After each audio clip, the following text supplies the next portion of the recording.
The following program is brought to you in part by the film Backdoor Channels, The Price of Peace.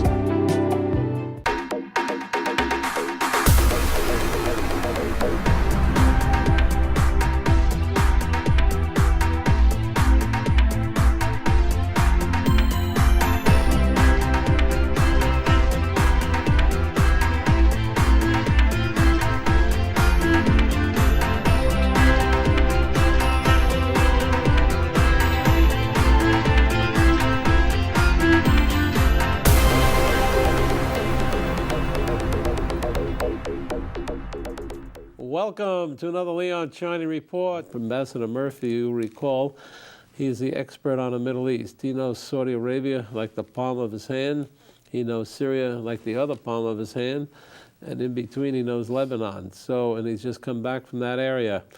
If many of you have forgotten, because of this political buzz that's running around, there was a huge assassination of a Hamas leader in Hezbollah leader in Lebanon. Or Syria, in Lebanon. In Syria. He was in Syria. killed, in Syria. And what was the reaction in Syria to this? Well, public fury that They somebody think it's the had. Israelis? Well, the immediate accusation is Israel. That's Right. that's the knee-jerk reaction. It had to be Israel or But the United that's not true, States. by the way. This guy had enemies anyway. Yeah, he may well have had enemies He might have in had Syria. He might have had McCain's girlfriend. Who didn't lobby for him. Anyway, it's a place that's, and his movement has rivals within the movement. So, who knows? Yeah, you have to understand, and you and I both have been in the Middle East, to bring an assassination to a guy like that who was a terrible terrorist and is guarded so closely, and his movements are very guarded. You know, it's tough to find these guys. It had to be a meticulous operation by someone. It had to be connected with somebody on the inside. It had to be. Well, the last story I heard was that he'd only been in town, in the country, 4 hours, coming over from Lebanon. Right. So So and somebody knew where it was going. Yeah. But the reaction in Syria itself, do they get upset about this stuff, or they don't care? The government. No, they care because whatever they may do outside, things are not supposed to happen in the country. That's a good point. Well, it's very interesting because the Islamic State or Daesh or Al-Qaeda in Iraq, the first who gave them support was Bashar al-Assad. He was interested in encouraging them to fight the Americans when America invaded Iraq in 2003, and they didn't think at the time that they might turn against him, and that's exactly what happened. Those who enjoy his support turned against him when the Syrian revolution started. And then when the Syrian revolution started, maybe not directly the United States, but clearly Turkey, Saudi Arabia, and Qatar, where they said, you know, they are fighting the Assad regime in Syria. And in Iraq, you know, Iraq turned to be a battlefield between the Sunni state and Iran.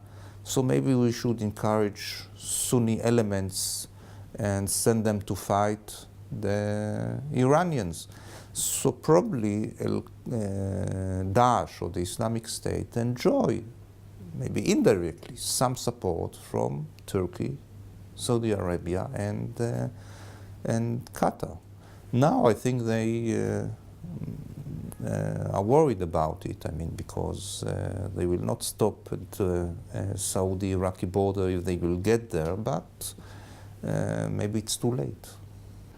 Well, there was an agreement hatched between representatives of the French and the British governments during the First World War as they planned for the carving up of the Ottoman Empire.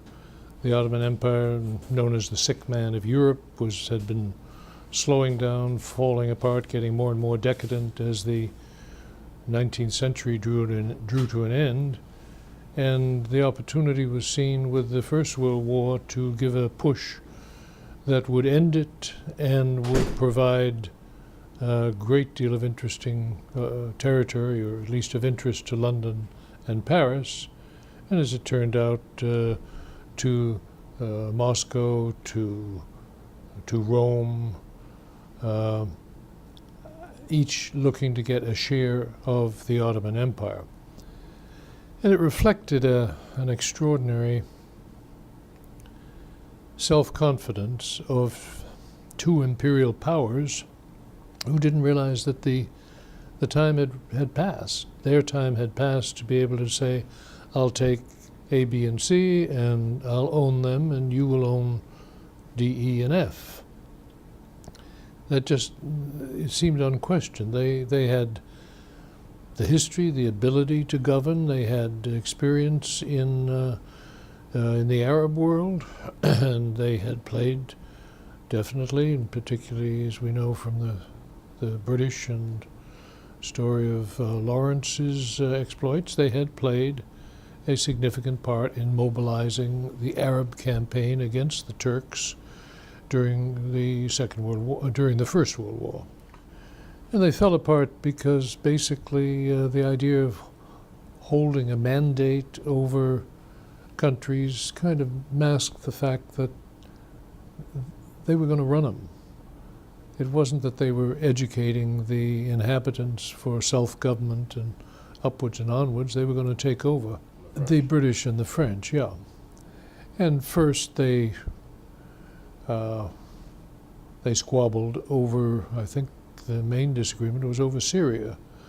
As drawn on the map, that was going to be, I think originally that was, much of modern Syria was to be British.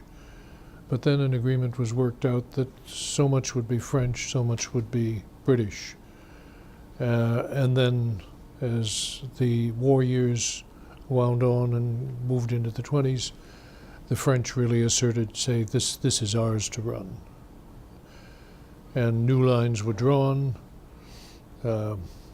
eventually through just before the Second World War, which put the province of Alexandretta, Hatay, up, gave it to Turkey. That was to be a kind of a bribe to keep the Turks happy and out of the Second World War.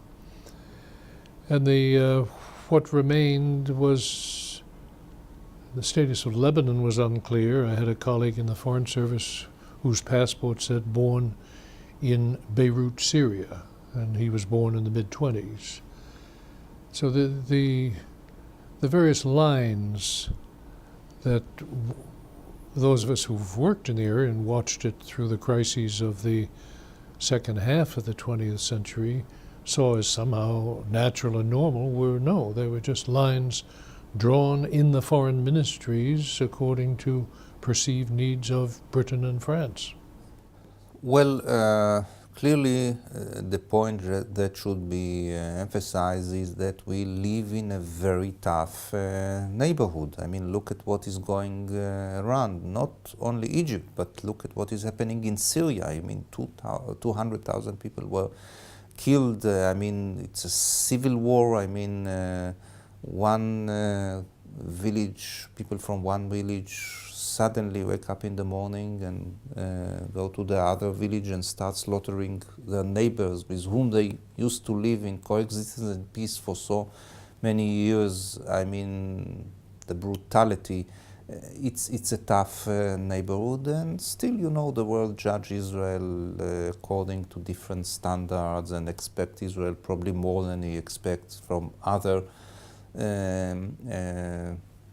nations and countries in the region. And when it comes to Israel and the Arab-Israeli conflict and the Israeli-Palestinian conflict, there is always this tendency to separate. I mean, okay, there is this Islamic radical movement all over the Arab world. We should take care of them. I mean, the Islamic State in Iraq, the Muslim Brothers in Egypt. But when we come to Hamas, this is something different. I mean, this is something unique. It should be addressed in the context of the Israeli-Palestinian conflict. I mean, clearly, I think that in many parts of the world there is more understanding. But in other parts, they simply don't care. I mean, don't confuse them with the details. Yeah. Well, you know, when America invaded Iraq and occupied Iraq in 2003, they were facing, Washington was facing a serious dilemma. I mean, okay, we want to remove Saddam Hussein from power, but what to do about the army and the state institution? And one choice was to leave them untouched and to use them in order to rebuild the new Iraq based on the existing institution. The other option was, you know, to dismantle fully all these institutions and to rebuild Iraq from zero. And that's actually what the Americans did. But by destroying, you know, all these state institutions, the infrastructure, the Iraqi state, they created a vacuum. And this vacuum and this chaos is causing us all these troubles because, okay, on the one hand, they destroyed the entire system. On the other hand, they implemented Western democracy. Well, Western democracy has its own advantages, no doubt about it. But in the case of Iraq, the Shiites, who are the majority, took over, began to suppress the Sunnis, who till that point were in power, and immediately caused a tension between the Sunni population and the Shiite population. And Al-Qaeda used this tension and settled and established himself within the Sunni population in Sunnis areas, enjoying the support of these Sunnis who felt that they were being suppressed by the government in Baghdad. This chaos enabled Al-Qaeda to establish himself in this region to recruit support, and that's basically the explanation for the emergence to power and the appearance of the Islamic State in Iraq, Al-Qaeda-inspired organization. Wherever there is chaos and wherever the state is collapsing, you will find those groups, whether in Syria, Yemen, Libya, and now in Iraq. Well, immediately after the American invasion and after the American began rebuilding the state of Iraq, Osama bin Laden and later Zawahiri, who succeeded him as the leader of Al-Qaeda, sent messenger to Iraq to settle there and to establish an Al-Qaeda branch in Iraq. And the Islamic State started as an Islamic Al-Qaeda branch in Iraq under the leadership of Abu Musib al-Zarqawi. He was assassinated several years later. Then the Americans were able to assassinate the one who replaced him. But then came the current leader, Abu Bakr al-Baghdadi, became the leader of the Al-Qaeda branch. But then Osama bin Laden was killed, and Al-Qaeda, well, we see the decline of the influence of the center of Al-Qaeda, Zawahiri, and Baghdadi became independent and turned his local branch into something bigger, established the so-called Islamic State of Iraq. Now it's the Islamic State of Iraq and Syria because he's fighting also in Syria. Seized the opportunity when the revolt started in Syria against Bashar and the chaos in Iraq, and established himself in a very wide region, and eventually announced that he is to establish a new caliphate. Well, Syria and Iraq, many minority communities. First of all, in Syria, we know that the ruling community is the Alawite, but there are minorities, small minorities. So whenever these people capture Alawite prisoners, soldiers in the Syrian army, or simply Syrians who were captured by them, simply kill them. So the Alawis. Then in areas which fall under their control, there were Christian. Usually they imposed special taxes on the Christian and destroyed churches, didn't start slaughtering them. I mean, because according to Islam, you're supposed to allow Christian to continue living under your rule, but with some conditions, as I mentioned before, special taxes and, of course, the destruction of churches and other Christian symbols.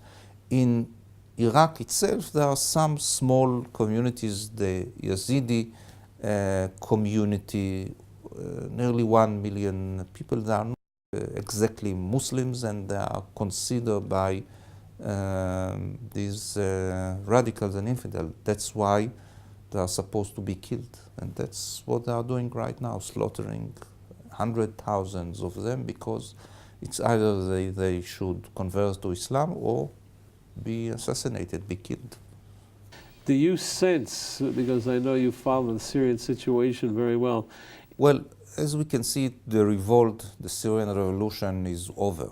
You know, this revolution was all about, you know, Syria youngsters who went to got up to the street and demonstrated, protested against the authoritarian regime of Bashar al-Assad, asked for freedom, justice. This is not the case anymore. They entirely disappeared from the streets, and the place was taken by, you know, those Islamic radicals. The Islamic radical movement kidnapped the Syrian revolution, and it's now a struggle led by radical groups that have no interest in Syria as Syria and the Syrian state, the Syrian society, but do want something else, caliphate, Islamic emirate. They don't care anymore about the Syrians. So this is on the one hand. On the other hand, Bashar al-Assad is still there. He managed to survive. He's bleeding severely, but he's still there. So what we can see is that in Syria, the collapse of the Syrian state, and Syria was split to two. I mean, the eastern part governed and controlled by the radicals, mainly the Islamic State. The western part controlled, not fully, but by the Syrian regime, and it's a deadlock, and it can continue for some time. For the time being, those who pay the price are the Syrians themselves. Almost 200,000 people were killed. 6 million, it's 1/3 of the population. 6 million people were forced to leave their homes and to find shelter in neighboring countries. It's a real tragedy. But the international community has no solution, no answer. Nobody intend to do anything about it. Well, because it's too problematic. I mean, because it's a mess, it's a chaos. I mean, you don't want Bashar to stay in power. You ask yourself, what is the alternative? Who are those who fight against him? Well, they lack any unity, any political or military command. So when you look for the alternative, you need to address and to approach, you know, hundreds of armed groups all over the country. Some of them are very radical. Some of them, you know for sure that if you will equip them with advanced weapon, they might use it against you in the future. So it's a terrible situation, and that's why nobody has any appetite for getting involved in such a crisis. By the way, you never know the history of these people until about 50 years hereafter, how whether... Someone asked me this, by the way, you think that George Bush was good for Israel or not so good?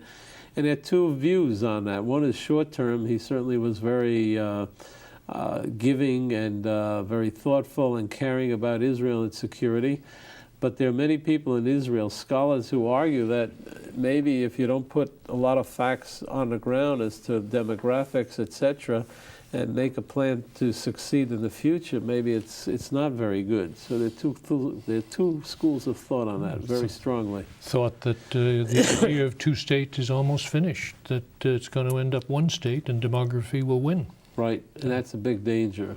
And when we come to the Arab world, I'm not optimistic. I mean, Syria, Iraq, the spread of chaos, the social and economic challenges, enormous challenges, I don't see any clear change. It will not turn to be prosperous region with full democracy, unfortunately. Israel should maintain its close allies with those Arab countries who are ready to come into terms with us. And when you look at Israel itself, you know, after all, and at the end, at the bottom line is that we are strong, we are stronger than we were 10 years ago. We are doing much better when it comes to the economy, when it comes to the education system, to our achievements in most spheres of life. We need to keep Israel moving ahead. That's our goal, and that's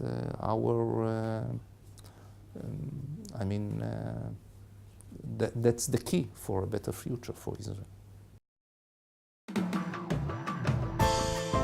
Peace means taking into account the dignity of other people and the fact that there are other people who have certain rights. Peace in the Middle East basically will come when the clergy in the mosque on Friday preach it, and when the rabbis in the synagogue on Saturday preach it. During the time of Camp David I, you had political leadership that was able to contain that type of religious fervor. What the country needs is some prescient understanding of what is going to happen in the future. Tune in when the Leon Charney Report begins a special series on the Israeli-Palestinian question. The Leon Charney Report congratulates the team of BDC, The Price of Peace, and Leon Charney on the New York Emmy Awards win. The documentary reveals the true story of the negotiations leading up to the greatest diplomatic achievement of our time, the Camp David Accords between Israel and Egypt. Watch it on Hulu.com or buy the special feature edition DVD at select stores. Now get the book the hit movie was based on, Leon Charney's Backdoor Channels. Learn about the backdoor channel negotiations that led to the historic 1978 Israeli-Egyptian peace treaty. Become a witness to history and order Backdoor Channels online at Amazon or Barnes & Noble. Also available at all other retailers and booksellers. Or download the audiobook at iTunes or audible.com. Relive history. Order Backdoor Channels. Get best-selling author Leon Charney's latest book, The Battle of the Two Talmuds. Join Charney as he explores years of Jewish history to find out why and how Talmudic scholars and rabbis abandoned the Holy Land for the lands of the diaspora. Learn about the power struggles behind the creation of the Jerusalem and Babylonian Talmuds. It's a book critics call engaging and enlightening. A book which will be of interest to people of every faith. Now available at Amazon and Barnes & Noble, or download the audiobook of The Battle of the Two Talmuds at iTunes or audible.com. Leon Charney sets out to discover the true meaning of the Kaddish, the Jewish custom of reciting a prayer to commemorate the death of a close relative. Join Charney as he finds out the history of the Kaddish and how it has evolved. Reviewed as a refreshing walk through Jewish history and a book that deserves to be read by both Jews and non-Jews, The Mystery of the Kaddish is now available online at Amazon, Barnes & Noble, and all other retailers and booksellers. Or download the audiobook at audible.com or on iTunes. Discover The Mystery of the Kaddish. We're back. I'm talking to Richard Murphy, who was a former Assistant Secretary of State and Ambassador to Saudi Arabia and to Syria and the Philippines, and knows the Middle East very well. Just came back from Kuwait. What did you find in Kuwait, by the way? A lot of building? Well, there's quite a bit of building. It's less than this frenetic building that's going on in Dubai and now in Abu Dhabi. But yeah, there's Is there jealousy between cranes. those Gulf states? If you talk to the Kuwaiti business community, they say, look, our government hasn't moved fast enough to open up to investment, to open up to less restrictive trade practices. First, trade left us to go to Bahrain, then down further down the Gulf to the Emirates and Qatar. And they're really jealous of the rate that it's developing down there, yeah. It's you and I have been talking about this for so long. I think we're becoming old with the project. But Lebanon, talk to me about Lebanon. Can something develop over there that allows them really to be independent from Syria? No, and one of the defects in our educational system is the assumption that Lebanon is in our backyard, not Syria's. Lebanon is a democracy, and we will go in and support democracy against Syrian authoritarian meddling. And we're not willing to grant, although we have to recognize it, that they have a lot of common ties and interests which they're not going to give up in Lebanon. Syria. Yeah. So what's the long-term projection for Lebanon? It'll be a puppet of Syria for a long time to come? Well, it's a neighbor of Syria in a country that has many divisions and a political system, has jobs allocated by whether you're a Sunni or a Shia or a Druze or a Maronite Catholic. And that has lent itself to being a very open country in one sense. And they have allowed outsiders to move around in Lebanon and try to influence it. And Syria, after the 80s, decided and made it public that we cannot afford ever to have Lebanon again be a corridor of attack on Syria. That's when the Israelis moved up, you remember, the Bekaa Valley. So their interest in Lebanon is self-protection as far as the Syrian military see it. They've got to keep Lebanon as a country where they have the major influence, recognizing a lot of us, the outsiders, are going to want to play a role as well, but they want to be number one. First of all, there is no big love between Hamas and Hezbollah, because who are the supporters of Hezbollah? Shiites in Lebanon, and these Shiites say Hamas support those who kill Shiites in Iraq, Hamas support those who kill Shiites and Alawis in Syria, Hamas support those who kill Shiites in Lebanon. Why should we support Hamas? This is on the one hand. On the other hand, there is the clear deterrence. Israel achieved deterrence vis-à-vis Hezbollah in the 2006 war. Hezbollah is deterred by Israel, and there's no any eagerness to engage in a new destructive war that will bring destruction upon Lebanon. Well, on the one hand, Hezbollah, like the Israelis, like Hamas, do prepare themselves for an coming war. A war can come. I mean, also in 2006, nobody wanted a war.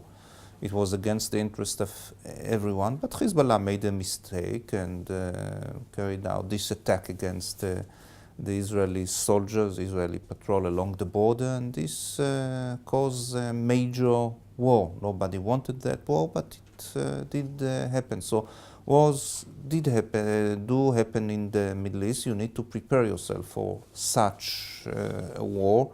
And of course, Hezbollah is preparing for us many surprises. We saw it last time we fought with him in 2006. We saw it in this war with Hamas, and it might happen in the future. So I don't think that Hezbollah has any interest in engaging in a war with Israel, being deterred since 2006. He knows quite well what a heavy price he might be forced to pay, and especially the Shiites who support him in the case of a war, and still he needs to prepare himself, and that's part, I guess, from his preparation to plan not only to launch rockets against Israeli cities, but also fighting units that can attack Israeli villages, cities along the border. We in this country believe that Lebanon is or should be a democracy, and what you're saying here, not many people hear or think. I'm telling you, I know that. So you're saying it's part of their national policy to say that Lebanon has to really be under the dominion and influence of Syria for their own protection. Is that what you're saying? Is that for correct? Syria's, that's the way Syria sees it. Right, I'm saying. And I'm saying, as far as we go, sure, we want to support the development of democracy, but we can suffocate it by such a tight embrace of the certain political movements in Lebanon, which we think are closer to, ready to open up to democracy, and they oppose the Syrians and their controls and the Iranians and their effort at influence. So we put a deeper divide among Lebanese than needs to be the case, and I don't think we help our friends by too tight and public an embrace. All right, when you were in the State Department, was the same policy? The No. American? It was a different policy towards Lebanon?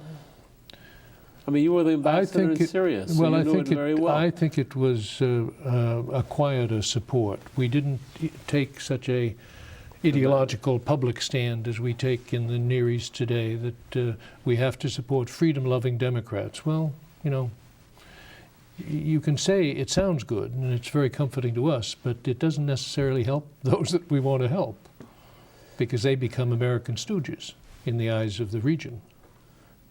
Well, did they ever find the murderer of Harari, the father? They never will, huh? And the UN got involved in that, Richard. The UN got involved, the French government got involved, everybody got involved, and he's the president of Lebanon that was assassinated 3 years ago. 3 years ago. Yeah, this month, 3 years back. So, when Syria, do they let's talk about Lebanon. Does Lebanon really have their own army, or is that infiltrated now by Hezbollah? No, it's got an army, and it's got an army that is currently the source of considerable national pride, because they took on that extremist Islamic group up in the north of Lebanon last spring. And it resulted in the destruction of one of the refugee camps, the Palestinian camps. The group itself was not Palestinian as much as it was Qaeda-related Arabs from a number of countries. But the army went in, and the army went in with mixed units, mixed sectarian units, Shia, Maronite, and all, and they prevailed. Took them several months to get things quiet, but they came out of it with a good name. The U.S. today has an ambassador in Syria? Oh, yeah.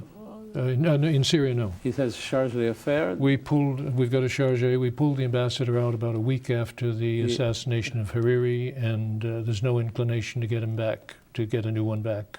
So, yeah. But to me, I've said this many times, Egypt's a very important player in the Middle East there. Very important. And they've been very helpful to us over the years in a number of areas, mediating with the Palestinians and between Hamas and Fatah, etc.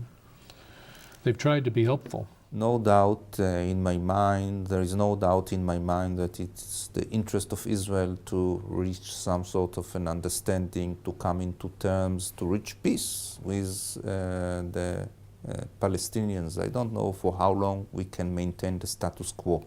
Israeli presence in the West Bank and the constant engagement in Gaza. I think this is in the interest of Israel to achieve peace. It's also in the interest of the Palestinians. Unfortunately, first of all, what we need is courageous leaders with vision like President Sadat and Prime Minister Begin. I think that people lost any hope in a better future, and when you speak with them about peace, there is no this anxiety and hope that we saw when Sadat came to visit Israel many years ago, and the gap is so wide, and the issues, disputed issues, are so complicated. Jerusalem, the question of the Palestinian refugees, the missiles in Gaza, and our fear that the West Bank will turn to be another Gaza if we'll give it fully into the hands of the Palestinians. So I'm afraid I don't see any chance to achieve real progress in the coming future, but still, that's the goal. That's what we should look after, achieving progress in this track. Well, it's very interesting because there are those who argue that instead of two-state solution, we'll have three-state solution, because Israel, the West Bank, and Gaza. Also, Gaza got closer and closer to Egypt. This is also another option. But as far as Israel is concerned, I think also as far as the Palestinians are concerned, because Egypt has no interest in getting involved into Gaza. The Egyptians know well what is waiting for them there, and have no will and readiness to get involved once again in Gaza. So I think that everybody does understand that it should be Gaza should be part of any coming deal. What the ambassador is saying is that basically policy is policy. In order to change policy, it takes a lot of movement to change policy. So if Obama comes in, or Hillary Clinton comes in, or McCain comes in, it's not that simple. And they can't change things overnight. They can't pull troops out overnight. All this stuff you hear is all rhetoric because it's not so simple to do. Isn't it Haaretz that's running a weekly poll of its readership as to who's going to be the best president for Israel's interest? And they basically decided no big change. It doesn't matter. All right. Okay. Always a pleasure, Richard. Very nice to see. We are the Leon Charney Report. We try to keep you updated about, we specialize in the Middle East, so we bring Ambassador Murphy on to tell us what's really happening in those Arab countries. We missed Saudi Arabia today, but I think oil is hitting $100 a barrel, so I don't think we have to put money in the Pushka. The Pushka is the charity box for the Saudi Arabians, but I think we got to watch what's happening there also with their fundamentalists. Would you agree? Yeah, and they're watching them. I'm sure they are.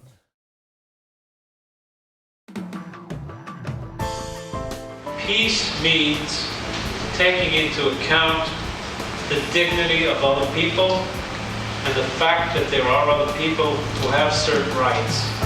Peace in the Middle East basically will come when the clergy in the mosque on Friday preach it and when the rabbis in the synagogue on Saturday preach it. During the time of Camp David I, you had political leadership that was able to contain that type of religious fervor. What the country needs is some prescient understanding of what is going to happen in the future. Tune in when the Leon Charney Report begins a special series on the Israeli-Palestinian question. The Leon Charney Report congratulates the team of BDC, The Price of Peace, and Leon Charney on the New York Emmy Awards win. The documentary reveals the true story of the negotiations leading up to the greatest diplomatic achievement of our time, the Camp David Accords between Israel and Egypt. Watch it on Hulu.com or buy the special feature edition DVD at select stores. Now get the book the hit movie was based on, Leon Charney's Backdoor Channels. Learn about the backdoor channel negotiations that led to the historic 1978 Israeli-Egyptian peace treaty. Become a witness to history and order Backdoor Channels online at Amazon or Barnes & Noble. Also available at all other retailers and booksellers. Or download the audiobook at iTunes or audible.com. Relive history. Order Backdoor Channels. All right, we heard about history. Now we're going to hear about what's going on presently. And we have Richard Murphy on, who, as all of you know, if you watch the show, and I'm sure you've been loyal to us, he is the former ambassador to Syria, Philippines, Saudi Arabia, Assistant Secretary of State. He knows the Middle East like no one else does. So, Richard, a lot of movement now in the Middle East, Syria. So something is going on, and it is fascinating, though. Now, could it be that Hamas really needs to do something to feed its people because their economy can't be that great, and most of the products that come into Hamas territory when Israel blocks them is through tunnels from Egypt, and so maybe the person in the street who has to pay that exorbitant price for his clothes or milk, maybe Hamas is feeling it. Maybe they are trying to be some kind of government. I don't know. Nobody knows. They had a truce for about 20 minutes, and then the rockets were going back to Sderot and everything like that.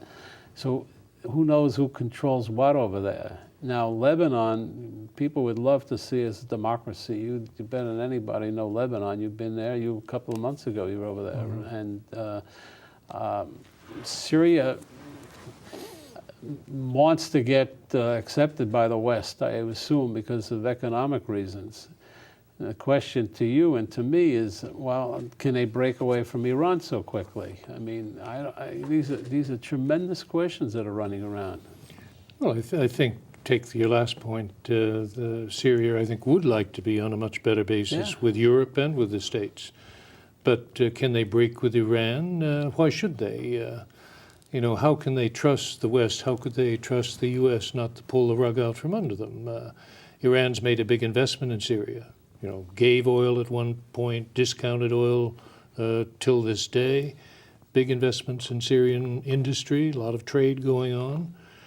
They're fellow pariahs in the region, and they need each other, and they've benefited from each other. So what are we going to offer would be their question. All right. Well, clearly, when you look at the region, we can speak of tension or struggle between the Arab states and Iran. The radical religious camp and the secular governments and leaders. And clearly you can see on the one hand Saudi Arabia and Egypt, on the other hand Iran, Hamas, Daesh.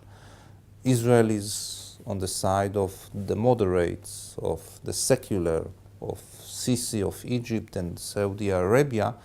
I'm not sure they are interested in turning this alliance to something public, but clearly there is cooperation between these two countries in how to deal with extremism, with radicalism, and with the Iranian threat. Well, for many years we prepare ourselves for the coming conventional war against armies and tanks and missiles. When you look at Daesh, the Islamic State, a bunch of armed gangs, still they did well. We can't deny it. and the nature of the coming battle is not anymore tanks vis-a-vis tanks, but small groups that launch one rocket, two rockets against your positions or attacking your patrols along the border. This is entirely different scenario. Looking at the bigger picture, we should decide what we want to do about Syria, but clearly Jordan, I think, is now the key. It's moderate, it's an ally of Israel and the Western world, and it's now slowly being threatened by Daesh. I have no doubt in my mind that after Daesh will establish itself in Iraq and Syria, Jordan might be their next target. And, in order to stop them, to block them, we need to strengthen the Hashemite kingdom of Jordan. Only to repeat what many Israelis say over and over, we shouldn't allow Iran to become nuclear, because, all what is happening now in the Middle East is happening when Iran is not yet nuclear. Once it's nuclear, it will encourage the Iranians. They might be more provocative. We'll see them everywhere threatening the stability in Saudi Arabia, along the Gulf state, more involved in Lebanon and in Gaza, and also in Iraq. There is no doubt in my mind that the train of change has left the station in Tehran, and change will come in Iran. We saw it during the last election when Rouhani was elected as president. But another train left the station, and this is the nuclear train, and unfortunately it's faster than the train of change, and we should do what we can in order to prevent Iran from becoming nuclear. It's a threat to the stability of this region, but also it's a threat to the stability of the entire world. Well, one thing about Syria is not in a structured way. They've kept a sort of a peace with Israel. Yeah. They have been pretty honorable about that. It's the quietest front very quiet front. So there is something there. So, I'm really at a loss, and I know the Middle East fairly well. I'm really at a loss why they can't bring these two together. And it's probably in Turkey's interest to see this happen, because they don't need anybody having war. That's one of the borders of Turkey. Well, Turkey's interested in building a role for itself in the Arab world, which it wasn't for many years. It just sort of disdained things Arab and Middle Eastern. It oriented itself towards Europe. And they didn't have much patience with the ins and outs of Arab world politics. Well, they were rough on the Syrians. Remember when Öcalan, the head of the PKK, the terrorist rebel group of the Kurds, was a refugee in Syria, or living quite openly in Syria, they finally got so frustrated they moved their army right down to the border, and all of a sudden Öcalan ends up in Kenya, and eventually in hands of the Turks.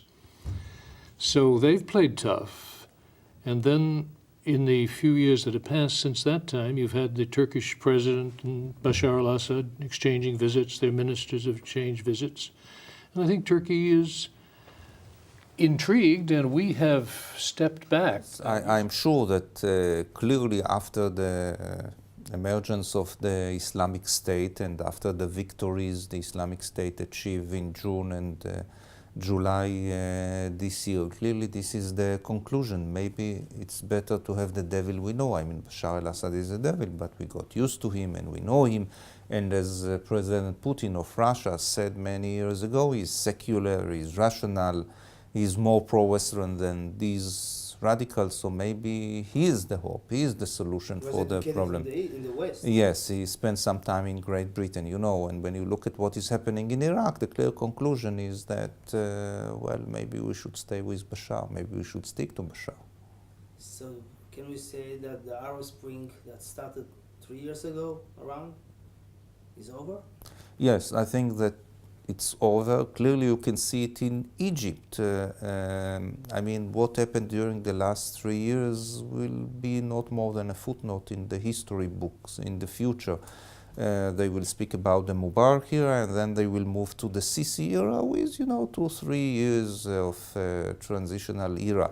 I mean, great hopes when it all started, but under Sisi, Egypt went back to the good old days of Mubarak with a small upgrade. I mean, instead of President Mubarak, the old and the aged leader, you have now young, energetic general who is doing quite well. So I guess that's what people will tell you. The Arab world is over, and now we are back in some places, in some cases, to the good old days of the previous regimes. In some cases, I mean, the Arab Spring led to, or the unrest, the earthquake, led to the collapse of the state. Libya, Syria, Yemen, and other places as well. I know the Israelis are prepared all the time. They have operational plans all the time, but they have to. I mean, that's their life. Every serious military has operational plans, Right. lots of different scenarios they work. But what did you think when they ran that major exercise over the Mediterranean? I found that a little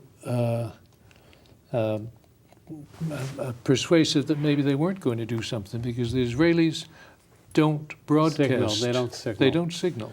Yeah, it's an interesting concept. We have to talk about that one day, but what he's talking about, the Israelis did a great military exercise which said that if they had to go to Iran, they might be able to do it, and that was sort of a threat to Iran. Don't take us for granted.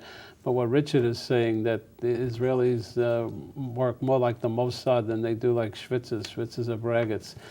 I don't know. It's interesting. That's why you got to follow the show. We'll see you next week.